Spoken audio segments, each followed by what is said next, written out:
Chula Vista restaurant owner who spoke out on CBS 8 against the city's plan to end curbside dining says he thinks the city is now retaliating against him. CBS 8's Kelly Hessedall joins us live from Chula Vista with what he says happened since that interview aired a couple of weeks ago and the city's response to all of this. Kelly.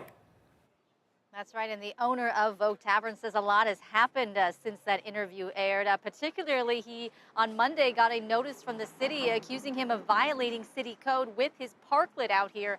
They said that he had signs advertising his business, which isn't allowed, and they also said he had a garbage can out here on the sidewalk for his guests.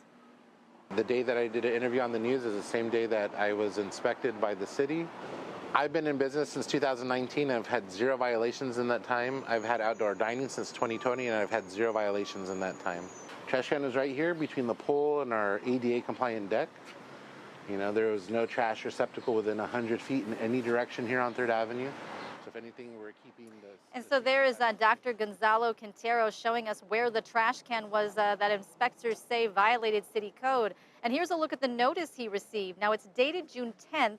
But the date of the violations is May 28th, which is the same day we talked to him and his interview aired on TV. So is it all a coincidence? Now, Quintero is known as Dr. Q by most people. He's not only a restaurant owner, he's also the president of the Downtown Chula Vista Association. And he's made it very clear about his feelings regarding the parklets. He says on a weekend, his deck makes up about 60% of his revenue. He says Memorial Day weekend, it was packed out here for 5 days straight, and all of that money means tax revenue for the city. It means jobs for people at his business. Now, on the flip side, the city has said we can't have these parklets taking up all this space and parking and only benefiting the restaurants. The other businesses matter too. Here's his response. Mathematically, there's 1,700 spaces in this parking district, of which the parklets take up 17 spaces. So we take up 1% of all parking.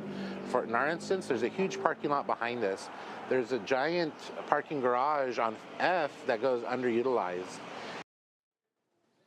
So back to that claim about this being retaliation by the city. Was it, or was the city simply doing its job? Now, the city has said it wasn't just Dr. Q's restaurant that received this notice of violation. 3 other restaurants received these notices as well, and everybody has 10 days to comply. Otherwise, they may be forced to take down their parklets early.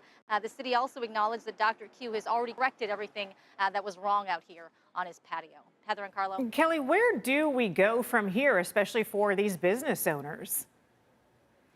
Yeah, well, the deadline to take the parklets down has now been extended to September, and so that is when they must all come down.